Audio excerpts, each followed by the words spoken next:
अगले क्वेश्चन में देखो ऑलरेडी साइन कॉस में कन्वर्टेड है, तो क्या करें देखो जरा।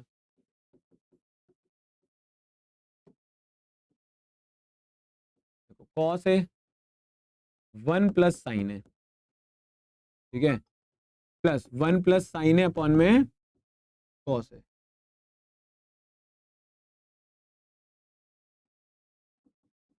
टू सेकेंड,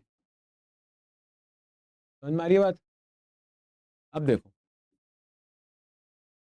ऑलरेडी कन्वर्टेड है, इसको तो नहीं लेते हैं, खाली एलएचएस को लेके चलते हैं। ऑलरेडी कन्वर्टेड है तो मैंने आपको क्या बोला था, स्टेप नंबर सेकंड क्या होता है, बेसिक अलजेब्रा परफॉर्म करना है यहाँ पे। अनटिल आपको कोई आइडिया नहीं है कि कौन सी प्रॉपर्टी कहाँ लग रही है, क्योंकि प्रॉपर्टी तो कोई लग नहीं रही सीधी, तो हम क्या करेंगे एलसीएम, एलसीएम ले लो उसका। 1 प्लस साइन ए का एलसीएम ले लो आप, किसके साथ, कॉस ए के साथ। LCM is nothing but the multiplication of denominators. इसको से डिवाइड करोगे तो मेरे भाई क्या बनेगा यहाँ पे, कॉस स्क्वायर ए, और अगर तू उसको से डिवाइड करेगा तो यहाँ क्या बनेगा 1 प्लस साइन ए का होल स्क्वायर, ठीक है। अब क्या करेंगे, अब भाई यहाँ प्रॉपर्टी लगाएंगे, बिकॉज मुझे अभी थोड़ा समझ में आ रहा है कि मुझे क्या चाहिए, जहां मुझे देखेगा स्कोप है मैं कर दूंगा काम। देखो कॉस स्क्वायर है प्लस यहाँ पे हो जाएगा property A square plus B square plus 2ab हो गया। समझ रहे हो ना बात को, प्रॉपर्टी लगा दी भाई, क्योंकि ऐसे नीचे मल्टीप्लाई मत करो अभी, फिर नीचे से कॉम्प्लेक्स हो सकती है चीजें, इसको ऐसे ही रहने दो, हो सकता है कट जाए, हम मल्टीप्लाई कर दें, कर सकते हैं मल्टीप्लाई, बट नहीं, पहले प्रॉपर्टी लगाएंगे।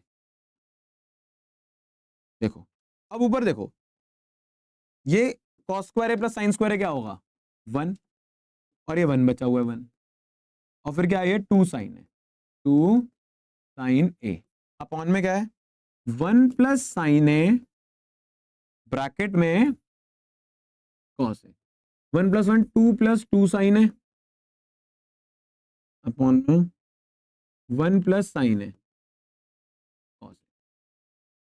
ऊपर से 2 कॉमन निकाल दो, क्या बचेगा 1 प्लस साइन है, 1 प्लस साइन है। मेरे बात समझ रहे हो कि मैं क्या कर रहा हूं यहाँ पे, मैंने क्या करा, पहले अलजेब्रिक प्रॉपर्टी लगाई बिकॉज मुझे कोई क्लू नहीं था, फिर प्रॉपर्टी लगाते ही मैंने क्या करा, ट्रिको की प्रॉपर्टी लगा दी, sine square plus cos square 1 होता है, 1 प्लस 1 2, अब मैं फ्लो से गाड़ी चल रही है। फिर मैंने क्या सोचा, मैंने कहा एक काम करता हूँ, 2 कॉमन निकल रहा है, कॉमन निकलते तो भाई मेरी आंखों में चमक आ गई, ये तो कट जाएगा इससे, और ये हो जाएगा 2 अपॉन में कॉस ए। अब 1 अपॉन कॉस ए क्या होता है, 1 अपॉन कॉस ए होता है सेक, तो ये 2 सेक नहीं हो जाएगा, अपॉन में है ना कॉस, अगर ऊपर ले जाऊंगा तो सेके बनेगा ना, तो हो जाएगा 2 अपॉन सॉरी 2 सेके। क्लियर, इस तरीके से देख लो उसको आराम से एक बार, पहले कन्वर्ट करा, फ्लो एक बनाते रहे, मेन 3 स्टेप्स पे ध्यान रखा, अपना भी कुछ